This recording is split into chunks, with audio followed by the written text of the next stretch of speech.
G Telugu news morning debate. నేను సునీత. కాళేశ్వరం బ్యారేజీల్లో అక్రమాలు, వైఫల్యాలపై మరింత లోతుగా దర్యాప్తు చేయడానికి సీబీఐకి కేసు అప్పగించాలని శాసనసభ నిర్ణయించింది. ఆదివారం శాసనసభలో జస్టిస్ పీసీ ఘోష్ కమిషన్ నివేదికపై జరిగిన చర్చకు సమాధానమిచ్చిన సీఎం ఈ నిర్ణయాన్ని ప్రకటించారు. ఇక కాళేశ్వరం ప్రాజెక్టు నిర్మాణంలో అంతర్రాష్ట్ర ప్రభుత్వాలు, కేంద్ర ప్రభుత్వ సంస్థలైన ఆర్ఈసీ, పీఎఫ్సీ భాగస్వామ్యమై ఉన్నాయని, అందుకే కేసును సీబీఐకి అప్పగించడం సరైందని అన్నారు. మరోవైపు సీఎం తీరుపై సీరియస్ అయ్యారు బీఆర్ఎస్ నేతలు. అసలు వాస్తవాలు పక్కదోవ పట్టించేలా సీఎం తీరు ఉందన్నారు. ఇదే అంశంపై ఇవాల్టి డిబేట్ లో డిస్కస్ చేయబోతున్నాం. ఇవాల్టి డిబేట్ లో మనతో పాటు పార్టిసిపేట్ చేస్తున్నారు బీఆర్ఎస్ నుంచి కాంబోజు వెంకటేశ్వర్లు గారు ఉన్నారు మనతో పాటు. అదేవిధంగా కాంగ్రెస్ నుంచి జితేంద్ర గారు ఉన్నారు. ఇక రాజకీయ విశ్లేషకులు డాక్టర్ జయరాం గారు ఉన్నారు. అందరికీ వెరీ గుడ్ మార్నింగ్ అండి. ముందుగా వెంకటేశ్వర్లు గారు మీతో స్టార్ట్ చేద్దాం. సో సహజంగానే నిన్న అంతా కూడా సీఎం రేవంత్ రెడ్డి అర్ధరాత్రి వరకు కొనసాగిన సభలో సీబీఐకి అప్పగించడం మేలు అంటూ కూడా శాసనసభ నిర్ణయించింది. అండ్ ఇంకొకటి, ఈ 3 బ్యారేజీల్లో అసలు ప్లానింగ్ లేదు, క్వాలిటీ కూడా లేదు. ఎన్డీఎస్ఏ కూడా అదే గుర్తించింది. సో దీన్ని సీబీఐకి అప్పగించడం మేలు అని కూడా అనుకున్నారు. కాబట్టి సో ఏం చెప్తారు దీనికి? Good evening panel members and juniors viewers కు good morning, very good morning. నిన్న జరిగినటువంటి పీసీ ఘోష్ కమిషన్ అసెంబ్లీ వేదిక జరిగినటువంటి చర్చ ఒక కురుక్షేత్రంలో జరిగింది. ఆ కురుక్షేత్రంలో హరీష్ రావు గారు ఒక అర్జునుడులా 6 మంత్రులకు, ముఖ్యమంత్రికి దిమ్మెదిరిగా సమాధానం ఇచ్చారు విత్ సాక్ష్యాధారాలతో సహా. పీసీ ఘోష్ కమిషన్ నివేదికను అందరూ 665 పేజీలు చూస్తే, ఆ పేజీలు మొత్తం చూస్తే అసలు వాళ్ళు 6 పేజీలు 3 పేజీలు ఇచ్చిన అంశాన్ని అసెంబ్లీలో పెట్టారు తప్ప మిగతాది మొత్తం పెట్టలేదు. దాంట్లో తప్పులు మొత్తం కాంగ్రెస్ చేసి మా మీద నెట్టినట్టుంది. అవగాహన లోపం కొట్టొచ్చినట్టు కనబడుతుంది కాంగ్రెస్ కు. ఒక మంత్రి ఏమో మీ కాళేశ్వరం కమిషన్ బాగుందని ముందు చెప్పింది, తర్వాత బాగలేదని చెప్పిన వీడియో చూపిద్దామంటే మేము కూడా చూపిస్తామని ఆయన అనడం. ఇంకో మంత్రి ఏమో తమ్మిడి హట్టి దగ్గర నుంచి మేడిగడ్డకు మా అంటే 30-40 కిలోమీటర్లు ఉంటుంది, అక్కడ నీటి లభ్యత ఉంది అని చెప్పడం. తమ్మిడి హట్టి నుంచొని మేడిగడ్డ బ్యారేజ్కి దాదాపు 116 కిలోమీటర్లు ఉంటుందని హరీష్ రావు గారు ఎక్కడికక్కడ 9 అంశాలకు సంబంధించిన 13 లెటర్లు విత్ ప్రూఫ్ తో సహా చూపించారు. పీసీ ఘోష్ కమిషన్ యొక్క నివేదిక ఒక తడిసిపోయిన పేపర్ లాగా తయారైంది. దాన్ని ఎవరు పరిగణలో తీసుకోవట్లేదు. దాంట్లో అన్ని తప్పులు తడకగా ఉన్నాయి. కేంద్ర ప్రభుత్వం ఇచ్చిన నివేదికలను బుట్టదాఖలు చేశారు. కనీసం కేంద్ర ప్రభుత్వ సలహాలు కూడా తీసుకోకుండా ఆగ మేఘాల మీద ఆంధ్ర పెత్తందారులు, తెలంగాణకు సంబంధం లేని రేవంత్ రెడ్డి లాంటి ముఖ్యమంత్రులతోనే ధనాధన పీసీ కమిషన్ రాపించి నిన్న అసెంబ్లీలో చర్చ పెట్టారు. సరే చర్చ పెట్టారు, మీరు చర్చకు టైం ఇస్తారంటే షార్ట్ చర్చ అంట. షార్ట్ చర్చ ఇచ్చారు. షార్ట్ చర్చలు 665 పేజీలు మా మంత్రులు, మా ఎక్స్ మినిస్టర్లు, మా ఎమ్మెల్యేలు మాట్లాడడానికి టైం ఇవ్వట్లేదు. మీరు ఇచ్చిందే వేదం అని చెప్పేస్తున్నారు. నిన్న అసెంబ్లీలో జరిగిన చర్చ మొత్తం రేవంత్ రెడ్డి గారికి దిమ్మెదరిగా సమాధానం ఇచ్చారు హరీష్ రావు. నేను ఏమంటున్నానంటే, అవగాహన లోపంతో కాంగ్రెస్ గవర్నమెంట్ అన్ని తప్పిదాలు చేస్తూ ఇవాళ సిబిఐ ఎంక్వైరీ అంటాను. మీరు సిబిఐ ఎంక్వైరీ చేసినా మేము స్వాగతిస్తాం. కానీ మీ తప్పులను ఎక్కడికక్కడ విత్ లెటర్లతో సహా కాళేశ్వరం కమిషన్ కు సంబంధించినటువంటి పేజీల అంశాలు ఏ పేజీలో ఏమున్నాయి అన్ని పేజీలు విత్ డీటెయిల్ గా మాట్లాడదామంటే పూర్తి చర్చ ఇవ్వలేదు, టైం ఇవ్వలేదు. ఇంకొకటి ఏంటంటే, పీసీ ఘోష్ కమిషన్ కు ఏ అర్హతతో, ఏ సలహాదారులతో, ఏ కాంగ్రెస్ ముఖ్య నాయకులతో సంబంధాలు ఉన్నాయో తెలియదు. కానీ ఓన్లీ కేసీఆర్ గారిని ఇన్వాల్వ్ చేసి కేసీఆర్ గారే తప్పు చేసిండని చూపిస్తున్నప్పుడు, కేసీఆర్ గారు చేసిన తప్పు ఏంటంటే తెలంగాణ తేవడం ఒక తప్పు, కాళేశ్వరం కట్టడం ఒక తప్పు, తమ్మిడి హట్టి దగ్గర నీటి లభ్యత లేకపోతే మేడిగడ్డల ఇలా వాళ్ళకు సంబంధించినటువంటి ఇంజనీర్లే గవర్నమెంట్ కొత్తగా రావగానే కాగ్ నివేదికను అనుసంధానం చేసుకొని ఒక నివేదిక ఇయ్యమంటే 22 లక్షల ఎకరాలకు నీరిచ్చినట్టు కాంగ్రెస్ లో ఉన్నటువంటి మినిస్టర్లే ఒప్పుకున్నారు. మళ్ళీ కొత్త క్వశ్చన్లు వేస్తున్నారు. నిన్న జూపల్లి కృష్ణారావు గారు ఇచ్చిన క్వశ్చన్ ఏంటంటే అందరు నవ్వుకుంటారు బయట. నేనేమంటున్నానంటే, బీఆర్ఎస్ పార్టీ సిబిఐలకు, సిఐడిలకు భయపడే ప్రసక్తే లేదు.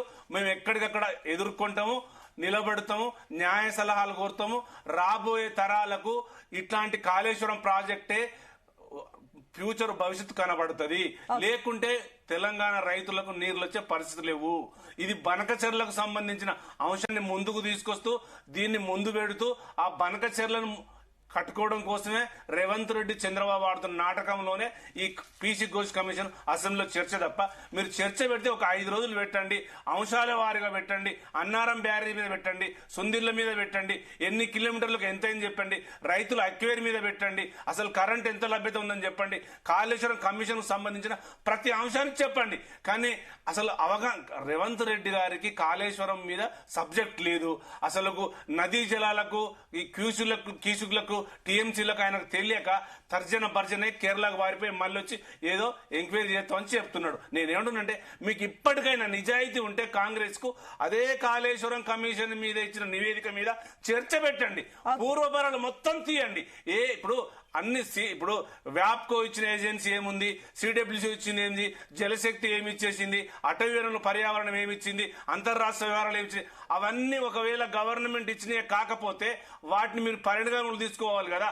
పీసీ ఘోష్ కమిషన్ గారు ఆయన ఏం చేశాడంటే, ఇవన్నీ పరిగణనలోకి తీసుకోకుండా ఆయన ఇష్టారాజ్యంగా కొంతమందులు వ్యక్తే కేసీఆర్ పేరుతోనే సబ్జెక్ట్ అంతా రాసి ఇచ్చి వెళ్ళిపోయిండు. మరి ఆ సబ్జెక్ట్ లో ఏముంది, కాళేశ్వరం మీరు ఎన్డీఎస్సీ అథారిటీ 9వ పేజీలో ఉంది రిపేర్ చేయమని. మరి ఎందుకు రిపేర్ చేయడం లేదు? 20 నెలలుగా ఎందుకు మెయింటైన్ చేయడం లేదు? ఇప్పటికిప్పుడు కాళేశ్వరం ప్రాజెక్టులు ఈ 15 రోజులుగా వచ్చిన వర్షాలకు నిలబడ్డదంటే రేవంత్ రెడ్డికి కళ్ళు కనబడడం లేదా, కాంగ్రెస్ గవర్నమెంట్ కళ్ళు కనబడడం లేదా అర్థం కాదు. వెంకటేశ్వర్లు గారు, ఎస్ జితేందర్ గారు, గుడ్ మార్నింగ్ అండి. గుడ్ మార్నింగ్ అండి. ఎస్ జితేందర్ గారు, సో 3 బ్యారేజీల్లో క్వాలిటీ లేదు, అదేవిధంగా అసలు ప్లానింగే లేదు అంటూ కూడా రేవంత్ రెడ్డి అన్నారు. అండ్ ఇంకొకటి ఏంటంటే కూడా సిబిఐకి విచారణకు సంబంధించి కూడా సిబిఐకి అప్పగించడమే కరెక్ట్ అని చెప్పేసి అనుకున్నారు. అండ్ ఇంకొకటి ఏంటంటే, సరే 660 700 పేజీల నివేదిక, సరే ఎన్ని పేజీలు అయినా సరే అదేదో మీరు అసెంబ్లీలో పెడతారు చూస్తామని చెప్పేసి అందరం అనుకున్నాం, కానీ వాటి గురించి పెట్టలేరు, కానీ ఓన్లీ సిబిఐకి అప్పగిస్తామన్న దాని గురించి. అండ్ ఇంకొకటి, ఇందులో అసెంబ్లీ మొత్తంలో కూడా సెషన్ లో జరిగింది ఏంటంటే కూడా ఒక రకంగా కొంతమంది ఏమంటున్నారంటే కూడా అది మొత్తం కేసీఆర్ ని టార్గెట్ తప్ప ఇంకా దేనికి లేదు. అండ్ వాళ్ళు కూడా నిన్న అసెంబ్లీ తర్వాత కూడా తీసుకెళ్లి ఆ కమిషన్ నివేదికను చెత్తబుట్టలు వేయడం జరిగింది. కాబట్టి సో ఏమనుకుంటున్నారు దీనిపైన? ముఖ్యంగా మనమంతా గమనించాలండి, ఇది ఎంతో మంది బలిదానం వల్ల ఏర్పడ్డటువంటి తెలంగాణ. ఇది తెలంగాణ అనేది కేసీఆర్ వారి కుటుంబం దోసుకోవడానికి ఇచ్చిండ్రా అండి? రూపాయి అనేది నాడు సమాఖ్య పాలనలో నీళ్లు, నిధులు, నియామకాలు అనే విషయాలలోనూ పోరాటం చేసి మనం తెలంగాణ తెచ్చుకున్నాం. తెలంగాణ తెచ్చుకుంటే ఆ రోజు సోనియా గాంధీ గారు ఇక్కడ ఉన్నటువంటి ప్రజలంతా మరి ఉన్నటువంటి ఉద్యమకారులు చనిపోతుంటే మరి 2 రాష్ట్రాల ఇబ్బందికర సంఘటన జరిగినా కూడా ఈ రోజు రాష్ట్రాన్ని ఇచ్చారండి. రాష్ట్రాన్ని ఇచ్చినప్పుడు ఆయన దాన్ని పరిపాలించే విధంగా ప్రజలు ఇచ్చినప్పుడు టోటల్ గా రాష్ట్రాన్ని అవినీతిమయం చేసి మరి 2014లో కేంద్ర మంత్రి ఆ రోజు ఇక్కడ 205 టీఎంసీ నీళ్లు ఉంటాయని చెప్పి ప్రాణహిత చేవల దగ్గర, అప్పుడు తుమ్మిడి అడ్డి దగ్గర నీళ్లు ఉన్నాయని చెప్పి రిపోర్ట్ ఇస్తే మళ్ళా ఇంకా ఇవ్వమని హరీష్ రావు లెటర్ పంపడం. మరి ఇక్కడ టోటల్ గా ఈ కాళేశ్వరం అనేది 38,500 కోట్లతో పూర్తి కావాల్సిన ప్రాజెక్ట్ ని 120 కోట్ల వరకు ఎందుకు పెంచుకోవాల్సిన అవసరం వచ్చింది? మరి కట్టినటువంటి డ్యామ్స్, కట్టినటువంటి ఈ బ్యారేజెస్ ఎందుకు క్రాక్స్ వస్తున్నాయి? ఎక్కడ కట్టాలి, ఎక్కడ కట్టాల్సింది ఎక్కడ కట్టినరు? మరి ఆ పైపులు కొన్నప్పుడు టర్కీ నుంచి వచ్చినటువంటి పైపులలో ఎంత అవినీతి జరిగింది?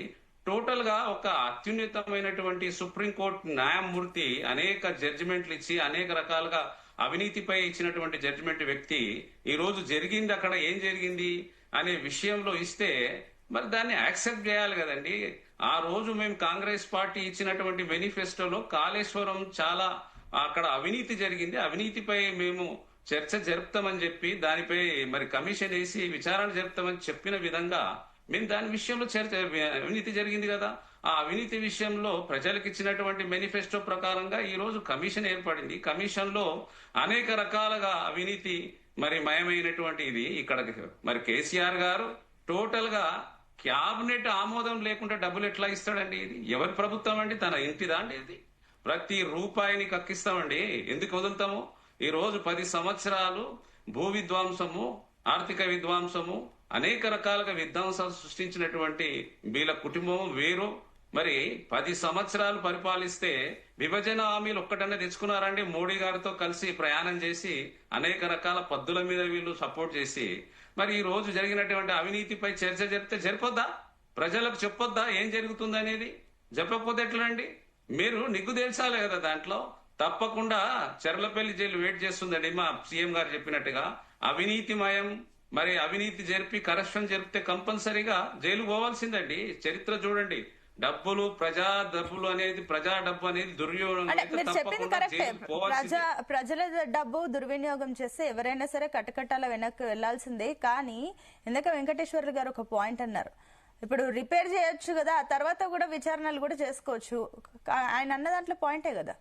ఇప్పుడు ఒక్కటండి, రిపేర్ చేయడానికి రిపేర్ ఎలా చేస్తామండి? నేషనల్ డ్యామ్ అథారిటీ అనేది ఇవ్వాలండి రిపేర్ చేయమని చెప్పి చెప్పింది. రిపేర్ చేస్తారా అండి? రేపు అది రిపేర్ చేస్తే మళ్ళీ కూలిపోతే మరి కాంగ్రెస్ ప్రభుత్వం ముఖ్యమంత్రి గారు చూడండి, మళ్ళీ దాన్ని రిపేర్ చేసారు, మళ్ళీ కూలిపోయిందని దాని మీద రిపేర్, దాని మీద కూడా అవినీతి జరిగిందని వెంకటేశ్వర్లు గారేమో చెప్పింది అని చెప్పేసి ఆయన అంటున్నారు. నేషనల్ డ్యామ్ సేఫ్టీ అథారిటీ మూడో పేజీలో ఫస్ట్ రిపేర్ చేయండి అని అవసరం చెప్పింది. కాళేశ్వరం కమిషన్ కూడా 4వ పార్ట్లో వాల్యూ నెంబర్ 31లో ప్రజలు సమర్పించిన అఫిడవిట్లతో సహా కాళేశ్వరం ప్రాజెక్టు ఎక్కడ కుంగిపోయినా ఇది లైఫ్ లైన్ కి సంబంధించింది కాబట్టి దీన్ని రిపేర్ చేయమని కాళేశ్వరం కమిషన్ కూడా చెప్పింది. ఒక్క నిమిషం మీకు చెప్తాను.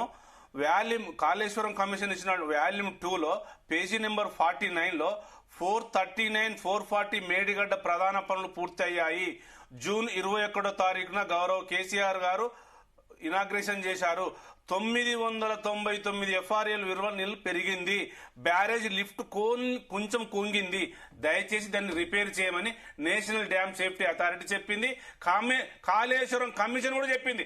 అంటే మీరు చదువుకోవడానికి టైం లేదు, మీరు వినడానికి టైం లేదు, ఓన్లీ కాళేశ్వరం మీద బద్నాం చేయడానికి తప్ప వేరే అంశం మాట్లాడలేదు. జితేందర్ గారు ఇప్పుడు చెప్పండి. 38,500 కోట్లతో అయిపోయేదాన్ని 120 కోట్లు ఎందుకండి వెచ్చించాల్సిన అవసరం ఉంది? ఈ రోజు కాంగ్రెస్ పార్టీ ఆధ్వర్యంలో అనేక డ్యామ్స్, బ్యారేజెస్ కట్టినామండి. ఎక్కడ కూలినాయండి? కట్టినటువంటి 10 సంవత్సరాల సమాధానం రాలేదు. రిపేర్ చేశాక మీరు చేయొచ్చు కదా, ఎందుకు రిపేర్ చేయకుండా ఆపేశారనే దానికి క్వశ్చన్. అది కాదండి, దీనిపై జరిగినటువంటి అవినీతి ఆరోపణలు తేలాతెల్లం కావాలి కదండి. ఇప్పుడు కమిషన్ వేసినప్పుడు దాంట్లో ఉన్నటువంటి అన్ని బయటకు తీసుకురావాలి కదా. ఈ రోజు రాష్ట్రంలో వాటర్ లేదా అండి? వాటర్ సస్యశ్యామలంగా వర్షాలు కురుస్తున్నాయి. ఎక్కడైనా ఇబ్బందులు పడ్డారా వాటర్ కోసం రైతులు? అందుకే ఆయన అదే పాయింట్ అన్నాడు. ఇన్ని వర్షాలు పడ్డా కూడా బ్యారేజ్లు ఎక్కడ ఏమి తట్టుకొని నిల్చున్నాయి, అది కనిపించలేదా అనేది ప్రశ్నిస్తారు ఇందాక. అదే ఇప్పుడు సుందిల్లా అన్నారం, ఇప్పుడు అక్కడ ఉన్నటువంటి బ్యారేజెస్ లో అన్ని క్రాక్స్ వచ్చినాయి కదండి. రాలేదు సార్, మీరు సబ్జెక్ట్ లేనట్టుంది. జితేందర్ గారు ఒక్క మాట ఓన్లీ మేడిగడ్డ 82 పిల్లర్లల్లా 3 పియర్లే కుంగిపోయినాయి. మేడిగడ్డ అన్నారం బాగున్నాయని మీరు అనుకో. ఇప్పుడు నేను చెప్పేది ఏంటంటే సుందిల్ల అన్నారం బాగున్నాయి సార్, ఖరాబ్ కాలేదు, ఒక్కటి కూడా ఖరాబ్ కాలేదు. మేడిగడ్డ 88 పిల్లర్లల్లా 3 పియర్లు కుంగిపోయినాయి. అది రిపేర్ చేయాలి. అది గవర్నమెంట్ ఆస్తి. రిపేర్ చేయకపోవడం మీ తప్పు, అది మా స్వంత ఆస్తి కాదు. మీరు మొత్తం కుంగిపోయినా ఎలా చెప్తారు? మీ దగ్గర ఉందంటే పంపించండి, లేదా నేనైనా మీకు పంపిస్తా. రిజర్వాయర్లలో బబుల్స్ రాలేదా? అక్కడ ఎక్కడ కూడా రాలేదు. లేదు, తప్పు మీరు చెప్పేది. మీరు ఏ సీనియర్ జర్నలిస్ట్ అడిగినా, అక్కడ బ్యారేజ్ దగ్గరికి వెళ్ళిన వాళ్ళని అడిగినా కూడా చెప్తున్నది ఒకటే మాట, మేడిగడ్డ బ్యారేజ్ ఒకటి 3 పిల్లర్లు కుంగిపోయినాయి అనేది ప్రజలకు సంబంధించినటువంటి. ఒక నిమిషం అండి జితేందర్ గారు ఒక్క నిమిషం, నేను మళ్ళీ వస్తాను. అదేవిధంగా బీజేపీ నుంచి శంకరల్ల రవికుమార్ గారు కూడా జాయిన్ అయ్యారు. రవికుమార్ గారు గుడ్ మార్నింగ్. మొన్నటి వరకు సిబిఐకి అప్పగించాలి అని చెప్పేసి కూడా బీజేపీ డిమాండ్ చేసింది, అంతా బానే ఉంది. తిరిగి బాల్ వచ్చేసి ఇప్పుడు మళ్ళీ బీజేపీ చేతిలో పడింది కాబట్టి ఏం చేస్తారు? గోల్ వేస్తారా, లేదంటే మీరు మీకు అనుకూలంగా, లేదంటే బీఆర్ఎస్ కి అనుకూలంగా తిప్పుతారా ఏంటి? నాకు తెలిసి ముఖ్యమంత్రి రేవంత్ రెడ్డి గారు మొగలి రేకులు సీరియల్ ని బాగా చూసినట్టున్నారు. మొగలి రేకులు, ఇంకొక రకరకాల సీరియల్స్ ఉంటాయి కదా, అట్లా నడుస్తానే ఉంటాయి, సంవత్సరాల కొద్ది నడుస్తానే ఉంటాయి, అయిపోవు. మనం చూసి మనమే బోరు కొట్టాలా, మనమే. సరే, ఇప్పుడు వాళ్ళు మొగలి రేకులు చూసారా, ఏ రేకులు చూసారో పక్కన పెడితే మీరేం చూస్తారా అనేది కూడా. నేనేమంటున్నా, దీనికి ఒక పక్కాగా ఒక కాంక్రీట్ డిసిషన్స్ ఏమన్నా వస్తాయా అని ప్రజలందరూ కూడా వెయిట్ చేస్తున్న సమయంలో, అంటే కాంక్రీట్ గా ఇది జరిగింది, కాళేశ్వరంలో ఇది జరిగింది, ఇంత అవినీతి జరిగింది, ఇది అవినీతి చేయడానికే ఈ యొక్క మార్పులు చేర్పులు చేశారు అనేది ఏమైనా కాంక్రీట్ గా ఏదన్నా ఆస్కటైన్ చేసి బయటికి తీసి పెట్టారేమో అనుకుంటే అందులో ఏమీ లేదు, మళ్ళీ మొదటికి వచ్చింది. ఇప్పుడు మళ్ళీ సిబిఐకి వేశారు. అంటే నేను ఏమంటున్నానంటే కాంగ్రెస్ ప్రభుత్వం కేవలం కాలయాపన చేసి ఈ యొక్క ఈ కమిషన్స్ కావచ్చు, ఈ విజిలెన్స్ రిపోర్ట్ కావచ్చు, కాగ్ రిపోర్ట్ కావచ్చు, అదేవిధంగా ఇప్పుడు వచ్చినటువంటి ఎన్డిఎస్ఏ రిపోర్ట్ కావచ్చు, ఇవన్నీ రిపోర్ట్లు ఉన్నాక కూడా ఇప్పుడు మళ్ళీ దాన్ని సిబిఐకి ఇచ్చింది. అంటే సరే, మేము కూడా డిమాండ్ చేసినాం స్టార్టింగ్ లో, సిబిఐకి ఇస్తే వెంటనే వస్తుంది అని చెప్పేసి డిమాండ్ చేసినా కాదనట్లేదు. మేము స్వాగతిస్తున్నాం, సిబిఐకి ఇవ్వడానికి స్వాగతిస్తున్నాం 100%. కాకపోతే వీళ్ళ ఉద్దేశం ఏంటంటే దాన్ని కంప్లీట్ గా మొత్తం మరుగున పరచాలా, కేసీఆర్ కి సపోర్ట్ చేయాలా, కేటీఆర్ కి సపోర్ట్ చేయాలా, మరుగున పరచాలనే ఒక ఉద్దేశంతోనే ఉన్నట్టుగా అనిపిస్తా ఉంది. కానీ ఎక్కడ కూడా చిత్తశుద్ధితో తెలంగాణ ప్రజల డబ్బు వీళ్ళు దోచుకొని తిన్నారు, ఆ దోచుకున్న డబ్బును బయటికి కక్కియాలనే ఉద్దేశంతో కాంగ్రెస్ పార్టీ ప్రభుత్వం పనిచేస్తున్నట్టుగా అనిపిస్తలేదు తెలంగాణ ప్రజలకు ఎవరికి కూడా. కేవలము అడ్జస్ట్మెంట్ రాజకీయాలు, వీళ్ళతో పంచుకునే రాజకీయాలు, అంటే దోచుకున్న డబ్బును పంచుకునే రాజకీయాలు, అదేవిధంగా దీన్ని మరుగున పరిచి తెలంగాణ ప్రజలు మర్చిపోయే విధంగా చేసే రాజకీయాలకే వీళ్ళు వీళ్ళు తావిస్తున్నట్టు ఉంది. కానీ ఎక్కడ కూడా చిత్తశుద్ధితో అసలు ఈ కేసులని, ఇప్పుడు నేను ఒక విజిలెన్స్ రిపోర్ట్ చూసామండి. విజిలెన్స్ కమిషన్ రిపోర్ట్ లో ఎంతో మంది అధికారులకి వీళ్ళు చర్యలు తీసుకోవాలని చెప్పేసి విజిలెన్స్ కమిషన్ రిపోర్టు సిఫార్సులు చేస్తే వీళ్ళు ఎంతమంది పైన చర్యలు తీసుకున్నారు, ఒక్కరి పైన చర్యలు తీసుకున్నారంటే చూడండి ఒకసారి. 38 మంది అధికారులు, దాంట్లో 10 మందో 11 మందో రిటైర్ అయ్యారు. కొంతమంది అధికారులకు వీళ్ళు ప్రమోషన్లు ఇచ్చినారు. ఆ విషయం అసెంబ్లీలో మాట్లాడారు చూడండి. కాంగ్రెస్ వాళ్ళు మాట్లాడలేదు, బీఆర్ఎస్ వాళ్ళు మాట్లాడలేదు, ఈ రెండు పార్టీల వాళ్ళు మాట్లాడలేదు. దాన్ని బట్టి మనం అర్థం చేసుకోవాల్సింది ఏంటి, ఈ రెండు పార్టీలు కూడా కుమ్మక్కైపోయినాయి. సరే భయ్, దోచుకున్నాం అయిపోయింది, అయిపోయింది. సరే, అది మీకు కొంచెం మాకు కొంచెం కొన్ని రోజులు నడిపిస్తాం ఈ డ్రామా, అసెంబ్లీలో కూడా కొన్ని రోజులు నడిపిస్తాం డ్రామా, సరే సిబిఐ కొన్ని రోజులు ఇచ్చి సిబిఐతో కూడా నడిపిస్తాం డ్రామా అనే ఒక ఆ దురుద్దేశంతోనే రెండు పార్టీలు కూడా లోపల కుమ్మక్కై బయటకు వచ్చి ప్రజల ముందు ఈ డ్రామాలు ఆడుతున్నారే గాని ఎక్కడ కూడా వాళ్ళకి గాని వీళ్ళకి గాని తెలంగాణ ప్రజల పట్ల, తెలంగాణ డబ్బు పట్ల వీళ్ళకి ఎటువంటి అసలు బాధ లేదండి. మనకు చాలా స్పష్టంగా అర్థమవుతుంది. నేను ఇంకొక విషయం కూడా నేను డిమాండ్ చేస్తున్నాను. సిబిఐ ఇప్పటికే ఎప్పుడు అధికారంలో రాకన్నా ముందు ఎలక్షన్ ప్రచారంలో చెప్తున్నారు రేవంత్ రెడ్డి గారు, సిబిఐకి అప్పగిస్తా, కాళేశ్వరంలో వీళ్ళు దోచుకున్న ప్రతి ఒక్క డబ్బు కక్కిస్తా అని చెప్పేసి గట్టిగా మాట్లాడేటువంటి వ్యక్తి మరి సంవత్సరంన్నర, దాదాపు 2 నెలలు అయితే 2 సంవత్సరాలు అవుతుంది. 2 సంవత్సరాల నుంచి ఏం చేస్తున్నారని నాకు అర్థంగా సిబిఐకి ఇవ్వకుండా. ఇవన్నీ అయిపోయావు కదా, ఇప్పటికీ బయట పడేది కదా అసలు ఎంత డబ్బు దోచుకున్నారు, ఎవరెవరిని ఎటువంటి శిక్షలు పడాలి, అన్ని జరిగిపోయావు కదా. ఇప్పుడైనా గుర్తుకొచ్చిందా, దీంట్లో ఇంటర్నేషనల్ సంస్థలు ఉన్నాయి, కేంద్ర ప్రభుత్వ సంస్థలు, వీళ్ళన్నీ ఉన్నాయి కాబట్టి ఇప్పుడు నేను సిబిఐకి ఇద్దాం అనుకుంటున్నా అని చెప్పేసి ఇప్పుడు మాట్లాడుతున్నా. అంటే ఇంతకుముందు తెలియదా అంటే నేను చూసిన కేంద్ర సంస్థలు అంతర్రాష్ట్ర అంశాలు ఇమిడి ఉన్నందున సిబిఐకి అప్పగించడమే మంచిదని నిర్ణయించామంట. అంటే ఇన్ని రోజులు కాళేశ్వరం కట్టినప్పటి నుంచి అందరికీ తెలుసు కేంద్ర సంస్థలు ఉన్నాయి, అంతర్రాష్ట్ర సంస్థలు అన్ని ఉన్నాయని చెప్పేసి తెలిసి కూడా మరి ఇన్ని రోజులు ఎందుకు పెట్టలేదు, ఇన్ని రోజులు సిబిఐకి ఎందుకు అప్పగించలేదు? ఒక్క నిమిషం రవికుమార్ గారు, మీ పాయింట్ కి సబ్మిషన్ ఉందంట. ఎస్ వెంకటేశ్వర్లు గారు. రవణ, మీరు ఒక చిన్న కాంబోజ్ గారు, రవణ నేను చిన్న మీరు మాట్లాడింది రాజకీయకు సంబంధించిన ప్రతి అంశాన్ని మీరు ఎత్తి చూపాలి. కానీ ఒక అంశం మర్చిపోతున్నాను, ఎప్పుడు మనం కాళేశ్వరం వచ్చింది దేనికి వచ్చినా. ఇప్పుడు ఈ కాళేశ్వరం బ్యారేజీ అనేది తెలంగాణ ప్రజల సొమ్ముగా సార్, అది రిపేర్ చేయాలనా వద్దా? మేము ఎప్పటి నుంచో డిమాండ్ చేస్తున్నాం కదండి కాంబోజ్ గారు. మీకు నేను అనేక చర్చల్లో కూడా మనం కలిసే మాట్లాడుకున్నాము.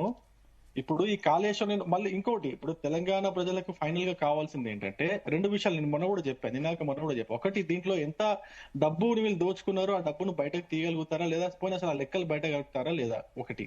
రెండోది, ఈ కాళేశ్వరం అనే ఇంత పెద్ద ప్రాజెక్టు మళ్ళీ వినియోగంలోకి వస్తుందా లేదా, వినియోగంలోకి నడుస్తుంది కదా సార్. నిన్నటికి మొన్న ఇప్పుడు గంగా ప్రాజెక్టు, మేను పిల్లర్లు, బాహుబలి ప్రాజెక్టు మొత్తం నీళ్లతో మొన్న వారం రోజుల ముందు వాటర్ వచ్చింది సార్. నేనేమంటున్నా, వాటర్ ఎట్లా వచ్చింది, వాటర్ తనంతల దాని వస్తే వాటర్ కాళేశ్వరం పంపులు ఆన్ చేశారు సార్. ఆ పంపులు, నేనేమంటున్నా, ఇప్పుడు కాళేశ్వరంకి అసలు కాళేశ్వరం మొదలయ్యేదే మేడిగడ్డ దగ్గర, అక్కడే కదండి కాళేశ్వరం మేడిగడ్డ ఇన్ని వర్షాలకు తట్టుకుంది కదా సార్. నేనేమంటున్నా, కాళేశ్వరం మొదలయ్యేదే మేడిగడ్డ దగ్గర నీటిని మనం పంప్ చేయగలిగితే, మేడిగడ్డ దగ్గర నీటిని మనం ఎత్తిపోయగలిగితే అక్కడ నుంచి కాళేశ్వరం మొదలవుతుంది. అంతేగాని ఏదో మధ్యలో ఏదో కొంచెం నీళ్లు మనం ఎత్తిపోసుకున్నాం అని చెప్పి అది ఇక్కడ మనకు మానేరు నుంచి వచ్చే వాటర్ ని తీసుకొచ్చి అక్కడ వాటర్ ఆటోమేటిక్ అది మొదటి నుంచి ఉంది కదండి, ఇప్పుడు కొత్త కట్టింది కాదు కదా మానేరు. మానేరు అనేది మీరు ఏదో చెప్తున్నారు పంపులు ఎత్తిపోస్తున్నాం అనేది. మేడిగడ్డ బ్యారేజీ 2000 అక్టోబర్ 23లో కుంగిన తర్వాత 2024లోనే కాంగ్రెస్ గవర్నమెంట్ వచ్చిన తర్వాత దాదాపు 11 టీఎంసీల నీళ్లు మేడిగడ్డకెళ్ళి ఎత్తిపోసిర్రు. అది ఆ ఇంజనీర్లు చెప్పిన రిపోర్టే. మేడిగడ్డ దగ్గర నీళ్లు ఎత్తిపోయి అసలు నీళ్లు స్టోర్ చేయలేకపోతే ఎత్తిపోసి నీళ్లు స్టోర్ చేయలేకపోతే ఎక్కడికి పోతాయి? ఎక్కడ ఎత్తిపోసిర్రు? మేడిగడ్డలో ఎత్తిపోసి జీవనాధారమే మేడిగడ్డకి అక్కడ నుంచి కదా, అసలు స్టార్ట్ అయ్యేదే అక్కడ నుంచి కదా. ఇప్పుడు గొంతులో పోయేదే ఇక్కడ నుంచి కదా. గొంతులో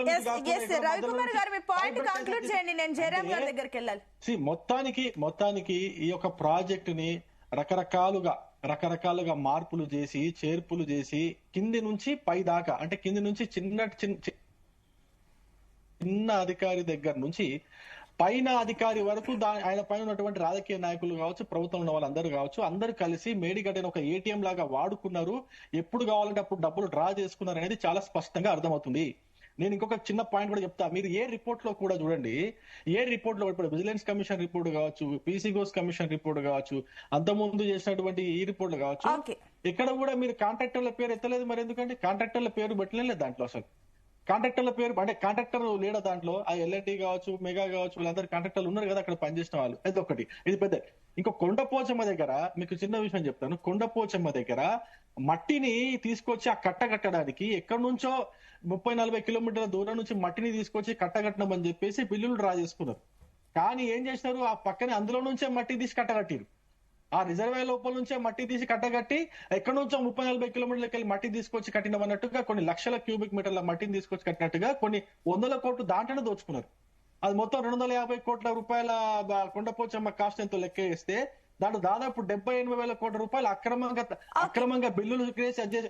అంటే నేనేమంటున్నా, మొత్తానికి దీన్ని కింద నుంచి పై దాకా ఎప్పుడు ఎలా కావాలంటే అలా డబ్బులు డ్రా చేసుకునే మిషన్ లాగా వాడుకున్నారే తప్ప నిజంగా చిత్తశుద్ధితో చేసిన ప్రాజెక్ట్ కాదనే చాలా స్పష్టంగా మనకు అర్థమవుతుంది. కింద ఉన్నటువంటి ఏదైతే కొండపోచమ్మ చివరికి మల్లన్న సాగర్ దాకా కూడా అక్కడ కూడా అవినీతి జరిగిందని చాలా స్పష్టంగా అర్థమవుతుంది. అరే పైన డబ్బులు తింటుంటే మనకేమైందా, మనం కూడా తిందామని చెప్పేసి అందరూ కలిసి కట్టుగా ఒక పెద్ద కోటరీ లాగా తయారీ డబ్బులు దోచుకున్నారండి. దీంట్లో కంపోజ్ గారు దీంట్లో ఎటువంటి అనుమానమే లేదు. మళ్ళీ వస్తానండి. జయరామ్ గారు గుడ్ మార్నింగ్ అండి. Very good morning. Yes Jayaram గారు, సో ఏదైతే నిన్న అసెంబ్లీ అర్ధరాత్రి వరకు జరిగింది అసెంబ్లీ, ఆ విషయంలో కూడా మొత్తం మీరు కూడా చూసే ఉంటారు. పూర్తిగా అదంతా కూడా కేసీఆర్ ని టార్గెట్ చేస్తున్నట్లు ఉంది అని చెప్పేసి బీఆర్ఎస్ అండ్ ఇది పీసీ ఘోష్ కమిషన్ ని తీసుకెళ్లి చెత్తబుట్టలో పడేయడం, ఇవన్నీ సందర్భాలు చూసారు. అండ్ ఇప్పుడు చివరికి అది అటు తిరిగి సిబిఐ అప్పగించడం. సో ఏంటి దీన్ని ఏ రకంగా చూస్తున్నారు? నిజంగానే వాస్తవంగానే కాళేశ్వరం అవినీతిని బయట పెట్టిందా కాంగ్రెస్ ప్రభుత్వం, లేదంటే కేవలం రాజకీయ డ్రామానా? ఇందాక రవికుమార్ గారు అన్నట్లు ఇది ఒక డైలీ సీరియల్ లాగా లాగారా? సునీత, మీకు ప్యానెల్లో ఉన్న మిత్రులకు నమస్కారాలు, జీ న్యూస్ ప్రేక్షకులకు ఆల్సో. నిన్న జరిగిన డిస్కషన్ ఏం జరుగుతుందంటే, పాలక పక్షం వచ్చేసి తనకు అనుగుణమైన ఫేవర్ గా ఉన్న పాయింట్స్ మాత్రం తీసుకున్నారు. ప్రతిపక్షం వచ్చేసి వాళ్లకు ఫేవర్ గా ఉన్న పాయింట్స్ ను వాళ్ళు డిస్కషన్ పెట్టమని అడుగుతున్నారు. కానీ ఓవరాల్ గా నిన్న జరిగింది ఏంటిదంటే, దగ్గరగా 9.5 గంటలు డిస్కషన్ లోపల ఏం జరిగింది అంటే, తుమ్మిడిహట్టి దగ్గర ఎందుకు కట్టాల్సిన దాన్ని మేడిగడ్డ దగ్గర కట్టాల్సిన ప్రాజెక్ట్ ను తుమ్మిడిహట్టి దగ్గరకి ఎందుకు కట్టారు అనేది ప్రధానమైన ప్రశ్న. ఈ ప్రశ్నలకి ఏంటంటే, ఇక్కడ వాటర్ లేదు మేడిగడ్డ దగ్గర, తుమ్మిడిహట్టి దగ్గర కడితే ఇక్కడ నుంచి వాటర్ తీసుకొచ్చేసి మేడిగడ్డను ఆపరేట్ చేయొచ్చు అనేది సో ప్రతిపక్షంలో ఉన్నమాట. ఇవన్నీ వెరీ సింపుల్. సో ఇవన్నీ చాలా మనకు కనిపించేదంతా సింపుల్ వర్డ్స్. కానీ ఇక్కడ జరుగుతున్న విషయం ఏంటంటే, ఓవరాల్ గా కాళేశ్వరం ప్రాజెక్ట్ అనేది ఏ విధంగా ఉంటుంది, ఎంతవరకు బెనిఫిట్ ఉంటుంది, ఎంతవరకు లాస్ ఉంటుంది, దీంట్లోపల కాంట్రాక్టర్లు ఎవరు, దీంట్లోపల ఫైనాన్స్ సెక్రటరీ ఎవరు డబ్బులు ఇచ్చిందో, దీంట్లో ఐఏఎస్ ఆఫీసర్లు ఎంతమంది ఇన్వాల్వ్ అయ్యిందో, విజిలెంట్లు ఎంతమంది ఇన్వాల్వ్ అయ్యిందో, ఇది దోపిడీ ఎక్కడ జరిగింది అనేది ఒక కన్స్ట్రక్టివ్ గా కాంగ్రెస్ చెప్పలేకపోతుంది. బీఆర్ఎస్ వచ్చేసి ఇంతమంది ఉన్న తర్వాత ఒక మాజీ సీఎం కేసీఆర్ ను మాత్రమే ఎందుకు టార్గెట్ చేస్తుందని బీఆర్ఎస్ అడగలేకపోతుంది. ఈ రెండు ఎవరికి అనుకూలమైన అంశాలను వాళ్ళు మాత్రం ప్రజల ముందు ఎవరు మాట్లాడితే ఎవరి అంశాన్ని వింటే వాళ్ళు కరెక్టే అనిపించే విధంగా నిన్న ప్రజెంటేషన్ జరిగింది. నిన్న టైమ్లీ నేను ఎంటైర్ ప్రోగ్రామ్ ని మాక్సిమం వాచ్ చేశాను. కొంత టైం తప్ప నేను మాక్సిమం వాచ్ చేశాను. ఇందులోపల ఇక జూపల్లి కృష్ణారావు గారు మాట్లాడినంత సిల్లీగా ఉంది, దాని గురించి మాట్లాడాల్సిన అంత అవసరం లేదు. అదొక చిన్నపిల్లలాగా ఉంటుంది, పక్కన ఉంటుంది.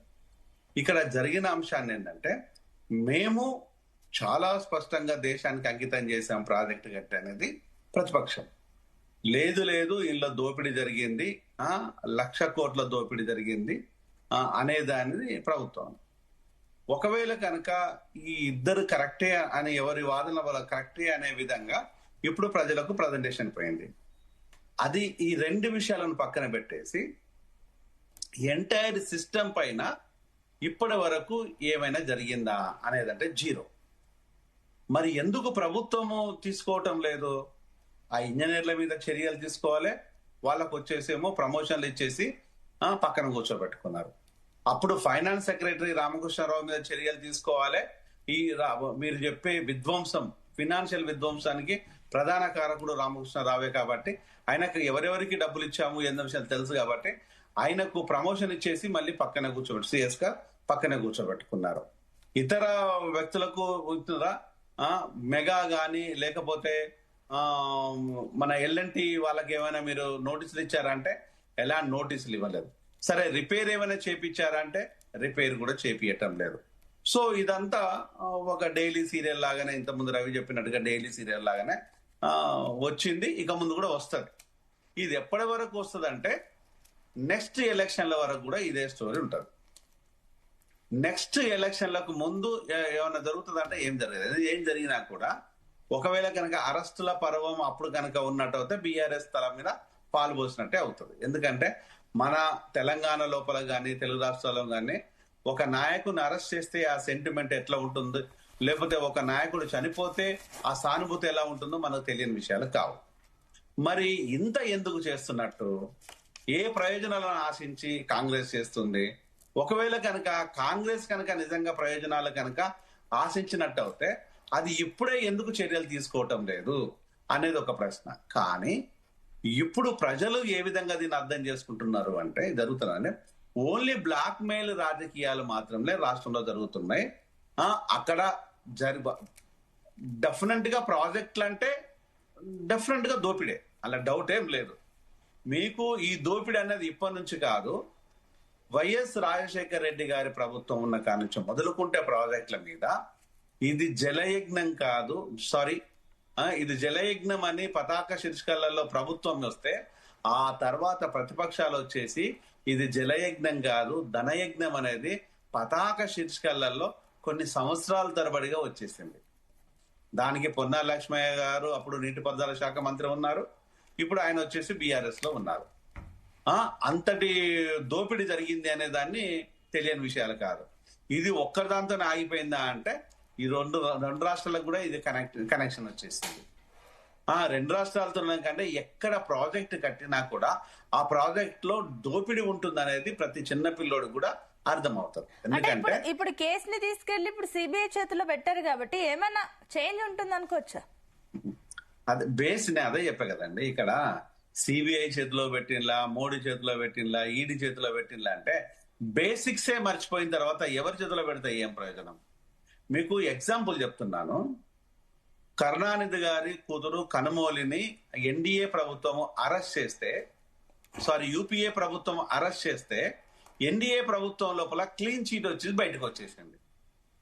మరి ఎట్లా బయటకు వచ్చింది? ఎన్డీఏ యూపీఏ ప్రభుత్వంలో వాళ్ళు భాగస్వామ్యులు. కరుణానిధి గారు ఒక ముఖ్యమంత్రి కూతురు ముఖ్యమంత్రిగా ఉన్నారు. సిట్టింగ్ ముఖ్యమంత్రి కూతురుని రాజాను ప్లస్ సెంట్రల్ మినిస్టర్ రాజాని ప్లస్ ఈమెను ఇద్దరిని అరెస్ట్ చేసి పంపించేశారు. మరి ఎన్డీఏ ప్రభుత్వంలో కూడా ఇట్లా క్లీన్ చిట్ వచ్చేసింది అంటే సంబంధిత ఏదైతే ఒక ఆధారాలు ప్రజెంట్ చేయకపోతే, ఆధారాలు కనుక ప్రాపర్ ప్రొడ్యూస్ చేయకపోతే ఈ కేసులు ఎవరికి ఇచ్చినా కూడా నిలవవు. ఇవి ఫైనాన్షియల్ గా మీకు రాజకీయ నాయకులకు ఒకరికొకరు ఒప్పందాలతోని పనులు చేస్తారా, లేకపోతే రాజకీయాల కోసం పనిచేస్తారా అనేది ఈరోజు ప్రజలకు కదా కావాల్సిందే.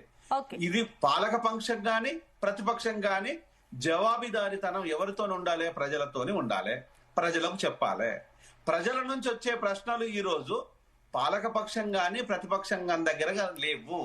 పాలక పక్షం వచ్చేసి వాళ్ళకు అనుగుణంగా ప్రశ్నలు వేస్తున్నారు, ప్రతిపక్షం వచ్చేసి వాళ్ళకు అనుగుణంగా సమాధానాలు చెప్పుకుంటూ పోతున్నారు.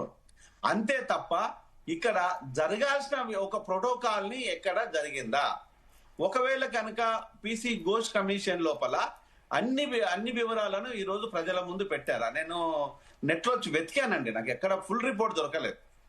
నేను గత కొంతకాలంగా వెతుకుతున్నాను, నాకు ఫుల్ రిపోర్ట్ కావాలని వెతుకుతున్నాను, ఎక్కడ ఫుల్ రిపోర్ట్ దొరకలేదు. అంటే ఒక నిమిషం బ్రదర్, నువ్వు మాట్లాడదులే ఇప్పటిదాకా. మీకు ఫుల్ రిపోర్ట్ ఇస్తా అంటున్నా. ఓకే, నెంబర్ పంపితే మీకు ఫుల్ రిపోర్ట్ 665 పేజీలు ఇచ్చేస్తా. నాకు ఇచ్చేసేయి, నాకు పంపించు.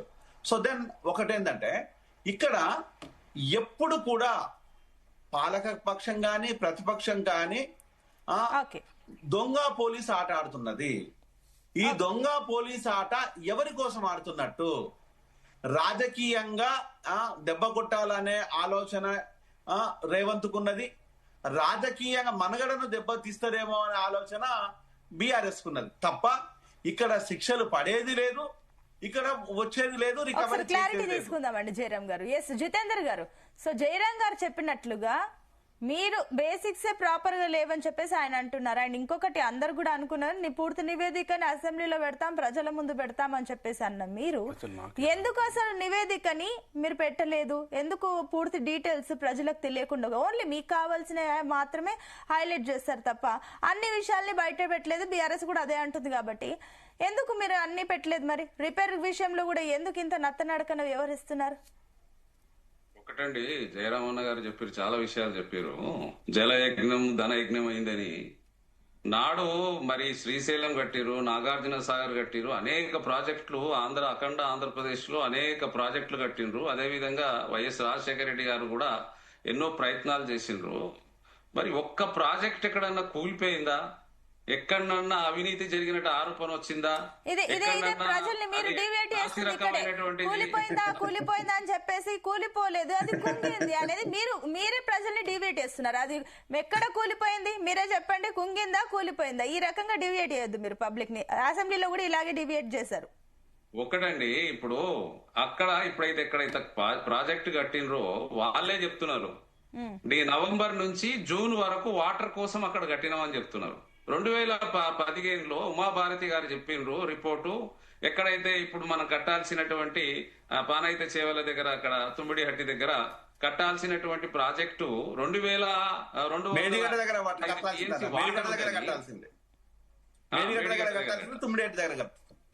మేడిగడ్డ దగ్గర కట్టాల్సింది 205 టీఎంసీ నీళ్లు అక్కడ దొరుకుతాయి.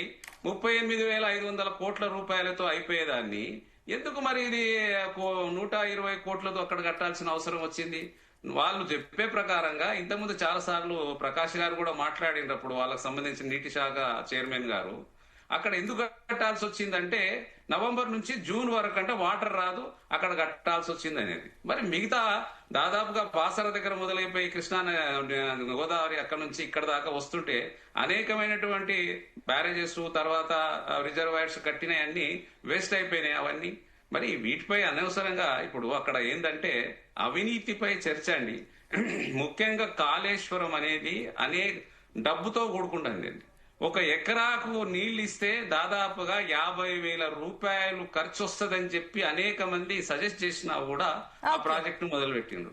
38,500 కోట్ల రూపాయలు అయిపోయే దాని గురించి వీళ్ళు అవినీతి చేయడానికి మరి ప్రజల సొమ్ము దోసుకోవడానికి చేసినటువంటి వ్యవహారంగా కనబడుతుంది కదా. మరి ఆ వ్యవహారాన్ని ప్రజల సొమ్ము దోసుకోవడానికి కట్టిన దాన్ని కక్కియాల్సిన అవసరం ఉంది కదా.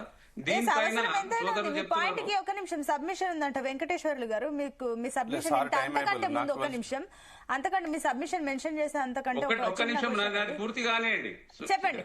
ఇప్పుడు ఇక్కడ బీజేపీ వాళ్ళు ఎంతసేపు మాకేం అవసరము, మేము ఎందుకు ఇన్వాల్వ్ కావాలి, ఎక్కడండి వాళ్ళ స్టాండ్? ఈ రోజు అనేక సంస్థలు ఉన్నాయి కదా, ఈడీ అది ఇది సిబిఐ, మరి వాళ్ళకి బాధ్యత లేదా కేంద్ర ప్రభుత్వంపై? వాళ్ళ కేంద్ర ప్రభుత్వం మంత్రి 2015 సునీత గారు వినండి, జితేందర్ గారు 2015 సిబిఐకి ఇవ్వండి, మేము కంటిన్యూ చేస్తాం, మీది అవ్వట్లేదు, ఎన్ని రోజులు డిలే చేస్తారని చెప్పి బీజేపీ అడుగుతూనే ఉంది. వాళ్ళ కేంద్ర మంత్రి ఉమాభారతి గారు ఆ రోజు మీరు అక్కడ కట్టాల్సినటువంటి ప్రాణహిత చేవల దగ్గర కట్టాల్సింది ప్రాజెక్ట్ ని, అక్కడ కట్టాల్సినటువంటి డ్యామ్ ని అక్కడ కట్టుకోమని చెప్పిన తర్వాత కూడా దీన్ని ఇక్కడ తీసుకొచ్చిరంటే మరి అక్కడ అవినీతి కోసమే చేసిండ్రు కదండి దీన్ని. మరి వాళ్ళకి బాధ్యత లేదా బీజేపీ వాళ్ళపై? ఒకరు ఎందుకు మాట్లాడరు వాళ్ళు? మీ పాయింట్ కంక్లూడ్ చేయండి. అదే విషయం అండి, ఇక్కడ అది మొత్తం టోటల్ గా మనకు అక్కడ మేడిగడ్డ దగ్గర కట్టడం కోసం అక్కడ కట్టిందే అవినీతి పరం చేయడానికి, డబ్బులు డిజైన్లు మార్చడం, ఆయన మంత్రివర్గానికి ఆమోదం లేకుండా డబ్బులు టోటల్ గా ఏటీఎం రూపకంగా వాడుకోవడానికి ఏం చేస్తారనేది కూడా తెలియాలి. ఊరికే ఆ డబ్బులు సరే మీరు 1,00,000 కోట్ల వరకు పెరిగినా సరే వ్యయం అది ఊరికే వృధా కావద్దు, దాన్ని వినియోగంలోకి తెస్తారా లేదంటే అట్లనే వదిలేస్తారా అనే డైలమాలో ప్రజలు కూడా ఉన్నారు. సరే ఒక నిమిషం వస్తాను ఆగండి. ఎస్ వెంకటేశ్వర్లు గారు, సో ఇంకొకటి మీ సబ్మిషన్ చెప్పేదానికంటే ముందు మీరు కూడా గతంలో ప్రాజెక్టు విషయంలో కూడా అసలు మొత్తం కేసీఆర్ భగీరథుడై మొత్తం కేసీఆర్ ఇంజనీర్ అయి మొత్తం చేస్తున్నారని చెప్పి క్రెడిట్లు తీసుకున్నారు ఆ టైంలో కుంగక ముందు, అవునా కదా? మీరు పలుసార్లు అన్నారు కేసీఆర్ మొత్తం కేసీఆర్ వెనుకుండి కేసీఆర్ ఒక ఇంజనీర్ అయి చేస్తున్నారని చెప్పేసి అన్నారు. మరి ఈ రోజు అసెంబ్లీలో మరి అన్నిసార్లు కేసీఆర్ టార్గెట్స్ కేసీఆర్ నే పాయింట్ చేసి మాట్లాడుతున్నారు అనడం ఎంతవరకు కరెక్ట్? మీరేమో క్రెడిట్స్ తీసుకుంటారు, నిందలు వేస్తే మాత్రం తీసుకోరా? ఇప్పుడు నేను ఏమంటానంటే ఎవరు నిందలు రాజకీయ అంశాలు వేసినా మేము యాక్సెప్ట్ చేస్తాము. కేసీఆర్ గారే ఇంజనీరు, కేసీఆర్ గారే చీఫ్ ఇంజనీర్ అని మేము ఎక్కడ చెప్పలేదు. ప్రజలు అనుకున్నారు, పేపర్లు రాసి కేసీఆర్ గారు అనేక సందర్భాలు చెప్పింది కదా బ్రదర్, ప్రాణం పెట్టి చేస్తున్నా అన్నాడు కదా కేసీఆర్. అయితే అన్న 60, 70, 80 ఏళ్లకెళ్లి ఆంధ్ర పెత్తందారులు వాటర్ రాకుండా చేసిందని తెలంగాణ తెచ్చిన తర్వాత మెదడుకు సానబెట్టి ఈ ప్రయత్నం చేస్తున్నా అనడంలో తప్పేం లేదు. అంటే వివిధ అంశాలలో చేసిండు, అది రూపం అయింది, అది తెలిసిపోయింది, తేలిపోయింది కూడా. నేనేమంటున్నానంటే ఒక మంత్కు 13,000 కోట్ల ఇన్కమ్ 18,000 కోట్లకు చేసిన ఇన్కమ్ చేసింది కేసీఆర్ గారు కాదా? ఒక సానబెట్టిన ఒక ముఖ్యమంత్రి అంటే దాన్ని తప్పు పట్టుకొని 10 అంశాలు చర్చించిన అవసరం ఏం లేదు, దానికి కౌంటరే లేదు. ఇంకొకటి ఏంటంటే 8 లక్షల కోట్ల రూపాయల అప్పు పాలు చేసిండు కదన్నా, దీన్ని రాష్ట్రాన్ని 8 లక్షల కోట్ల అప్పు పాలు చేసిండు. ఎక్కడ చేసిండు? మీరు చెప్పేది శుద్ధాబద్ధం, మీరు చెప్పేది శుద్ధాబద్ధం. మొన్న పార్లమెంట్ లో కేంద్రం చెప్పింది 3 లక్షల కోట్లు అని చెప్పింది. ఒక మాట మీరు చెప్పిన నేను సమాధానం చెప్తా. మొన్న పార్లమెంటులో తెలంగాణ ప్రభుత్వం అప్పు 3 లక్షల కోట్లు అని చెప్పింది, మీరు 8 లక్షల కోట్లు అంటారు. ఓన్లీ ఒక్క నిమిషం 20 నెలల్లో మీరు 2 లక్షల కోట్లు అప్పు చేశారు. ఆ 2 లక్షల ఒక నిమిషం మీరు 20 నెలల్లో 2 లక్షలు అప్పు చేశారు, 2 లక్షల కోట్లు. ఇప్పుడు 20 నెలల్లో పర్ మంత్ 18,000 కోట్లు వస్తుంది. అంటే అవి 3.5 లక్షల కోట్లు. 5.5 లక్షల కోట్లు ఎవరికి ఇచ్చిన లెక్క చెప్పగలుగుతాను? ఇప్పుడు ఎవ్రీ మంత్ 18,500 కోట్ల ఇన్కమ్ వస్తుంది. 20 నెలలు అయింది, 3.5 లక్షల కోట్లు అవుతుంది. మీరు అప్పు తెచ్చింది 2 లక్షల కోట్లు, మొత్తం 5.5 లక్షల కోట్లు జితేంద్ర రెడ్డి ఇంటికి పోయినా, రేవంత్ రెడ్డి ఇంటికి పోయినా, మీరు ఏమేం ఖర్చు పెట్టి మీరు చెప్పగలుగుతారా? మీరు 8 లక్షల కోట్లు అప్పు అన్నారు కదా, 8 లక్షల కోట్లు అప్పు ఎవరో చేసింది మీ దగ్గర ప్రూఫ్ ఉందా? నేను 3 లక్షల మీరు నిరాధారమైన ఆరోపణ చేయొద్దు, వాస్తవానికి దగ్గర ఆరోపణ చేయండి. మన జయరాం గారికి సబ్మిషన్ ఉందండి. జయరాం గారు రవికుమార్ గారు వస్తాను ఒక్క నిమిషం. జయరాం గారు ఒక నిమిషం ఏంటంటే, రాజకీయ పార్టీలు దయచేసి మీరు మీ అవసరాల నిమిత్తం ఇక్కడ కూడా మాట్లాడకండి. అక్కడ ఎట్లా జరుగుతుంది అదే. ఇప్పుడు అప్పుల గురించి ఇక్కడ ఎందుకు, ఇది కాదు కదా, ఓన్లీ కాళేశ్వరం ప్రాజెక్ట్ గురించి మాట్లాడదాం. వినండి ప్లీజ్ వినండి. ఇక్కడ జరుగుతున్నది ఏంటి అంటే, 2 రాజకీయ పార్టీలు ఈ రోజు ప్రజలని తప్పుదోవ పట్టిస్తున్నది అనడం లోపల ఎలాంటి కన్ఫ్యూజన్ లేదు. అప్పటి ప్రభుత్వం ఇప్పటి ప్రభుత్వం, అప్పటి ప్రతిపక్షం ఇప్పటి ప్రతిపక్షం, ఈ 2 ఇప్పుడు ప్రజల్ని తప్పుదోవ పట్టించడంలో కన్ఫ్యూజన్ లేదు. నేను అడగాల్సింది ఒకటే ప్రభుత్వాన్ని. ప్రతిపక్షం విషయం పక్కన పెట్టండి. ప్రతిపక్షానికి ప్రజలు జవాబు చెప్పిండ్లు, దానికి పనిష్మెంట్ ఇచ్చేసిండ్లు, వాళ్ళని పక్కన కూర్చోబెట్టేసిండ్లు. ఇక్కడ ప్రభుత్వం, ఒక నిమిషం సునీత గారు, నాకు వేరే ఛానల్ కూడా ఉంది దయచేసి ప్లీజ్. ఇంకొక విషయం ఏంటంటే, ఇక్కడ ప్రభుత్వం చేసిన పని ఏంటంటే, మీకు చిత్తశుద్ధి ఉన్నట్టు అయితే ఎంటైర్ సిస్టాన్ని దీంట్లో ఇంక్లూడ్ చేయాలి, వాళ్ళకు నోటీసులు సర్వ్ చేయాలి.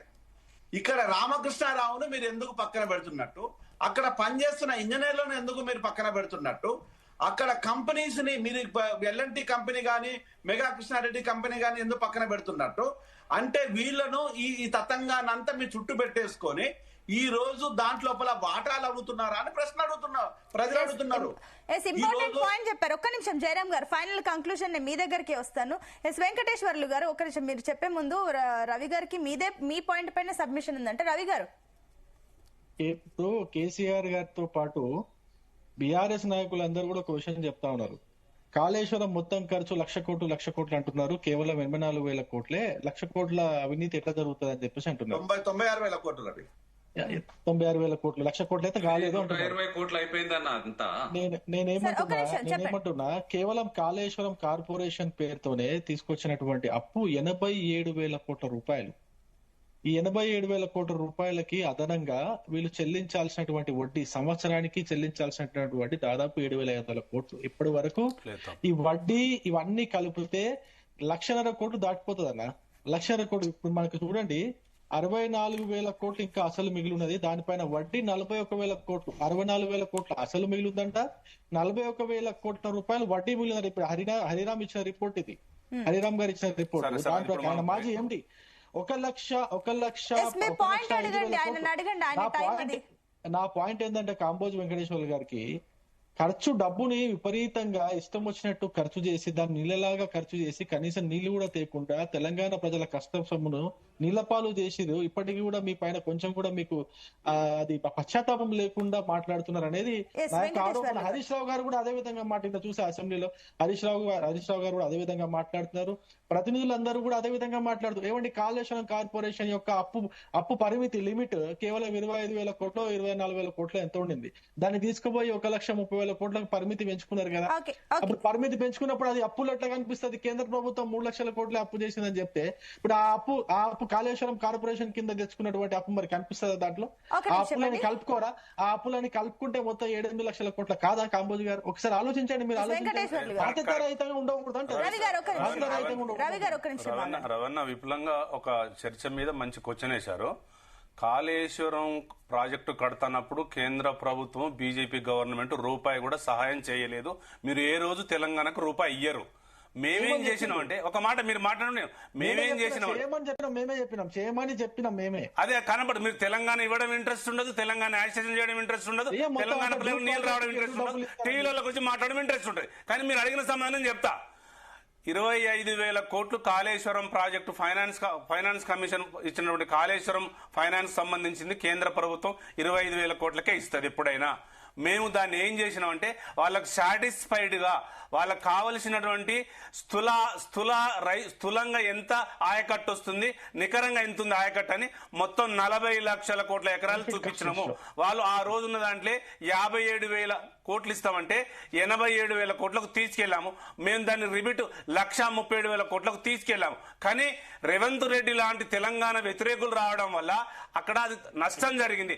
ఒకవేళ కరెక్ట్ గా క్రాప్ వచ్చుంటే, ఈ 42 లక్షల ఎకరాలు 2 క్రాప్లు వచ్చుంటే దాదాపుగా భారతదేశంలో 24-25 రాష్ట్రాల పండినటువంటి పాడి తెలంగాణ ఒక్కటేసారి పండితే నీ 1,00,000 కోట్లు ఒకేసారి అయిపోతాయి. తెలివి లేని దద్దమ్మ ముఖ్యమంత్రి అయింది కాబట్టి, ఇలా ప్రజలను నష్టం చేస్తుండు కాబట్టి, ఇది కన్ఫ్యూజ్ చేస్తుండు కాబట్టి ఇది కావట్లేదు.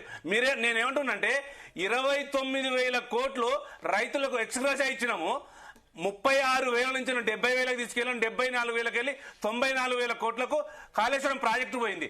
మీరు పెట్టిన పెట్టుబడిని తీసుకొచ్చిన అప్పును మొత్తం లెక్క చేసినా కూడా 1,00,000 కోట్లు దాటదు. రేవంత్ రెడ్డి మొత్తం కొట్టుకుపోయింది, 1,00,000 కోట్లు కుంభకోణం అంటాడు. రాబోయే కాలంలో 100 years కూడా ఇదే కాళేశ్వరం ప్రాజెక్టు నిలబడి ఉంటది. అది చూస్తారు. అదే తెలంగాణ ప్రజలకు జీవనాడి అవుతుంది. కాళేశ్వరం మీద కేసీఆర్ గారికి ఉన్న చిత్తశుద్ధి రేవంత్ రెడ్డికి లేదు. ఇదే కనబడుతుంది. బెనిఫిట్ కాస్ట్ రేషియో కింద పెద్ద పెద్ద సంస్థలు, కాగ్ లాంటి సంస్థలు క్యాలిక్యులేషన్ చేస్తే మీరు ₹1 పెడితే 50 పైసలే వస్తుందని చెప్పేసి చెప్పినాక కూడా మీరు చెప్పిన లెక్కల ప్రకారం చూస్తుంటే దానికి ఆల్రెడీ ఇప్పుడు కాళేశ్వరం అప్పు మొత్తం తీరిపోవాలి. అట్లా చెప్తున్నారు. బెనిఫిట్ అండ్ కాస్ట్ రేషియో కింద, రిటర్న్ ఆన్ ఇన్వెస్ట్మెంట్ కింద అంత రాదు, ఇది నష్టం జరిగించే ప్రాజెక్ట్ అని చెప్పి చాలా స్పష్టంగా కాగ్ లాంటి సంస్థలు, అదేవిధంగా సీనియర్ ఇంజనీర్లు, మీరు వేసిన కమిటీయే, కేసీఆర్ గారు వేసిన కమిటీ ఇచ్చిన రిపోర్ట్ లో కూడా ఇదే విషయం చెప్పినారు. అక్కడ మీరు మేడిగడ్డ దగ్గర కట్టకూడదు, అక్కడ కడితేనే బెస్ట్, కొంచెం ఎంతో కొంత లాభం అవుతుంది అని చెప్పి చెప్పినాక కూడా, కాగ్ లాంటి సంస్థ చెప్పినాక కూడా మీరు మళ్ళీ మూస పద్ధతిలో మీరు అనుకున్నట్టుగానే పోయినారు కదా. ఇప్పుడు మీ లెక్కలు చెప్తున్న ప్రకారం కాళేశ్వరం అప్పు తీరిపోయినట్టే. మరి మళ్ళీ ఇప్పుడు ఇంకా 1,10,000 కోట్లు ఇంకా మీరు అడిగిన పాయింట్ ఇంపార్టెంట్. ఒక్క నిమిషం ఆగండి. వెంకటేశ్వర్లు గారు కరెక్టే కదా మరి ఆయన చెప్పింది. రవి సార్ అడిగిన క్వశ్చన్ బాగుంది. కాళేశ్వరం ప్రాజెక్టు యొక్క అంశాన్ని మనం రైతులకు వాటర్ సమస్యగా చూడాలి తప్ప కాళేశ్వరం కమిషన్ లో జరిగినటువంటి, కాళేశ్వరం ప్రాజెక్టులో జరిగినటువంటి విభిన్న ప్రాజెక్టుల గురించి ఆలోచన చేయాలి. మేడిగడ్డ నుంచోని సుందిల్లా అన్నారం బ్యారేజ్ దగ్గర నుంచి మొదలు పెడితే రంగనాయక సాగర్ ఏం జరుగుతుంది, ఇక్కడ జరిగినటువంటి పరిణామాలు మొత్తం జరగాలి. ఎన్ని ప్రాజెక్టులు వచ్చినాయి, ఎంత నష్టం జరిగింది, ఎంత అన్ని చూడాలి. ఒక బెనిఫిట్ ఒకటి 3 పిల్లర్ల మీదే మాట్లాడకుండా అసలు స్థూలీకరణ జరిగిందా జరగలేదా, రైతులకు నీళ్లు వచ్చినాయా రాలేదని చూడాలి. ఇప్పుడు MOEF సంస్థ ఒకటి సర్వే చేసింది 2019-20లో. ఒకవేళ ప్రాజెక్టు కట్టిన తర్వాత ఒకవేళ రైతులకు సంబంధించిన వాటర్ ఫ్లో తక్కువ ఉంటే ఏం చేయాలనేది. కాళేశ్వరం ప్రాజెక్టు ఒకవేళ 4 సంవత్సరాలు 56 మీటర్ల నీళ్లు ఎత్తిపోయకున్న ప్రాబ్లమే లేదు. ఎప్పుడైతే తెలంగాణకు మనకు నీళ్లు రావో అప్పుడు ఎత్తిపోవడానికి ఛాన్స్ ఉంటుంది, అప్పుడు కూడా యూజ్ చేసుకోవడానికి ఛాన్స్ ఉంటుంది అనేది ఆ ప్రాజెక్ట్ రిపోర్ట్ లో MUF వాళ్ళు ఇచ్చినటువంటి అనుమతులు కనబడతాయి. ఇలా కేంద్ర ప్రభుత్వానికి సంబంధించినటువంటి 14-15 అనుమతులను ఇలా రాష్ట్ర ప్రభుత్వము పీసీ గోల్స్ కమిషన్ పరిగణనలోకి తీసుకోవట్లేదంటే అప్పుడు కేంద్ర ప్రభుత్వ అనుమతులు మేము తీసుకురాలేదా, లేకపోతే అది తప్ప అనేది కూడా కమిషన్ చెప్పట్లేదు. ఇంకొకటి ఏంటంటే, ఒక 2 అంశాలు నేను మళ్ళీ మీకు అందరికి టైం ఇస్తా. కాళేశ్వరం కమిషన్ అయిపోతుంది సునీత గారు, మేడం నాకు టైం ఇవ్వలేదు. ఒకటే, Kaleshwaram commission volume number 1 page number 333 సమర్పించిన అఫిడవిట్లలో కాళేశ్వరం ప్రాజెక్టు తెలంగాణకు లైఫ్ టైం అని స్పష్టం చేశారు, అది అయిపోయింది. వాల్యూమ్ నెంబర్ 2 400 పేజీలో 439 to 440 మేడిగడ్డ ప్రధాన పనులు పూర్తి అయ్యాయి, FIR నిల్వ నీటి లభ్యత పెరిగింది అనేది అన్నారం బ్యారేజ్ మీద ఇచ్చింది Kaleshwaram project commission. Volume number 2 బరేజ్లో 118 నుంచి 950 వరకు నీరు నిల్వ 32 TMCలు సుందిళ్ల మీద 100% నికరాగా 5 సంవత్సరాల నుంచి కనబడుతుంది. డ్రీమ్ స్ట్రీట్ కి విడుదల చేశారు, గేట్ల పనితీరు బాగుందనేది కాళేశ్వరం రిపోర్టు ఎత్తింది. 650 ప్రాజెక్టు కింద జల కమిషన్ ఇచ్చినటువంటి 16 అంశాలు ఇవాళ కమిషన్ ఎందుకు పరిగణనలోకి తీసుకుంటలేదనేది కేసీఆర్ గారు చెప్పిన అంశాలు ఇవాళ రేవంత్ రెడ్డి గారికి కనబడడం లేదా. రవి గారు అండ్ ఇంకొకటి, సరే ఇవన్నీ విషయాల గురించి మాట్లాడండి. అండ్ ఇంకోటి ఏంటంటే కూడా కొన్ని ఇండస్ట్రీస్ కానీ, ఆ మెగా ఇండస్ట్రీ కానీ, కొన్ని కంపెనీలకు సంబంధించి కూడా ఇంతవరకు ఆ విచారణలో వాటి జోలికి కూడా వెళ్ళిన పరిస్థితి లేదు. ఇప్పుడు సిబిఐ చేతికి వెళ్ళింది కాబట్టి మీరు కూడా గతంలో ఈ విషయాన్ని నొక్కి చెప్పిన సందర్భాలు ఉన్నాయి. సో బీజేపీకి ఇప్పుడు సిబిఐ చేతిలో ఉంది కాబట్టి ఖచ్చితంగా ఇప్పుడు ఆ ఇండస్ట్రీస్ వైపు వెళ్తుందా, కంపెనీస్ ని టచ్ చేస్తుందా అన్న డౌట్ కూడా ఇప్పుడు ప్రజలకు క్లారిటీ కావాలి. కాబట్టి మేమేం చెప్పామంటే సిబిఐకి డిమాండ్ అయితే మొదటి నుంచి ఉన్నది, రేవంత్ రెడ్డి గారు కూడా చెప్పింది, అది మొట్టమొదటి విషయం. రెండోది ఈడీ రైట్స్ కూడా, ఈడీ ఎప్పుడు వస్తుందంటే FIR బుక్ అయితే, అట్లీస్ట్ FIR బుక్ అయితే ఈ ఈడీ అనేది వెంటనే ఎంటర్ అవుతుంది. ఎక్కడైతే డబ్బు ఇన్వాల్వ్ అయి ఉంది అని అనుకుంటే, అన్అకౌంటబుల్ అమౌంట్ ఇన్వాల్వ్ అయి ఉంది అనగానే వెంటనే ఈడీ ఎంటర్ అవుతుంది. ఈడీ సుముటగా తీసుకుంటుంది, ఎవరి అవసరం లేదు, ఎవరు చెప్పాల్సిన అవసరం లేదు. అది రెండోది. ఇక్కడ కూడా ఎవరిపైన కూడా ఇంతవరకు FIR బుక్ కావాలి, కేవలం ఆఫీసర్ల పైన బుక్. ఇది రెండోది. మూడో విషయము, కాంబోజ్ గారు చెప్పినట్టు ఎప్పుడైతే 2016-17లో ఈ కమిటీ, నిపుణుల కమిటీ వేసిన తర్వాత సిడబ్ల్యూసికి పంపించిన తర్వాత, సిడబ్ల్యూసి అనుమతులు రాకన ముందే 2018లో ప్రాజెక్ట్ ని స్టార్ట్ చేసినారు. ప్రాజెక్ట్ ని స్టార్ట్ అంటే ఈ ప్రాజెక్టు సిడబ్ల్యూసికి డిపిఆర్ పంపించకంటే ముందే దాదాపు 38,000 కోట్ల రూపాయలు అప్పటికే దానికి శాంక్షన్స్ ఇచ్చినారు, ఖర్చు కూడా స్టార్ట్ చేసినారు, పని కూడా స్టార్ట్ చేస్తున్నారు. ఇప్పుడు ఆయన ఏమంటున్నారు, కేంద్రం ఏమి ఇచ్చిందని అడుగుతున్నారు. అరే కేంద్రానికి డిపిఆర్ ఇస్తే, ఏమైనా రిక్వెస్ట్ చేస్తే ఎవరు ఇస్తుంది కేంద్రం? మీరు డిపిఆర్ఏ ఇవ్వలేదు కేంద్రానికి, డిపిఆర్ఏ సబ్మిట్ చేయలేదు. అది సబ్మిట్ చేయకుండా కేంద్రం ఏమి ఇవ్వలేదు అంటే ఎందుకు, ఎట్లా మీరు బట్టగాల్చి మీదేస్తారు? జలయజ్ఞం పేరు మీద మొబిలైజేషన్ల పేరు మీద ఆ రోజున 2004 లో కాంగ్రెస్ కేంద్ర ప్రభుత్వానికి 22,000 కోట్లు మొబిలైజేషన్ అడ్వాన్సులు ఇచ్చింది. ఒక్క నిమిషం. పోలవరానికి మొన్నటికి మొన్న ఒక్క నిమిషం. 11,000 కోట్లు అడ్వాన్స్ ఇచ్చింది. 11,000 కోట్లు పోలవరం ప్రాజెక్టుకు మొబిలైజేషన్ అడ్వాన్సులు ఇచ్చింది. వెంకటేశ్వర గారు ఒక్క నిమిషం, రవి గారు 1 మినిట్ ఉందండి, చెప్పండి. మొబిలైజేషన్ ఎప్పుడు ఇస్తారు? డిపిఆర్ ఓకే అయిన తర్వాత కదా. డిపిఆర్ ఓకే అయిన తర్వాత, కాంట్రాక్టర్ సెలెక్ట్ అయిన తర్వాత అప్పుడు మొబిలైజేషన్ అడ్వాన్స్ ఇస్తారు. ఇక్కడ డిపిఆర్ ఓకే కాలే. సార్ టాపిక్ డిబేట్ అవుతుంది, టాపిక్ కి రండి. Sir, please come to the DPR point లేకుండా ప్రాజెక్ట్ అండి. టాపిక్ మాట్లాడిస్తున్నారు. Please come to the point అండి. మొత్తానికి ఏంటంటే కాళేశ్వరాన్ని ఇప్పుడు మళ్ళీ చెప్పేది అదేనండి, కాళేశ్వరాన్ని ఒక మొగల రేకులు సీరియల్ లాగా చూపించాలని చెప్పేసి కాంగ్రెస్ ప్రభుత్వం అనుకుంటా ఉంది. అదేవిధంగా బీఆర్ఎస్ కూడా ఇదే విధంగా టైం పాస్ చేస్తూ రాజకీయాలు చేయాలని చెప్పేసి బీఆర్ఎస్ అనుకుంటుంది. డబ్బులు దోచుకున్నారు, ఎంత దోచుకున్నారు, అది ఇంకా ఒప్పందానికి రాలేకపోతున్నారు.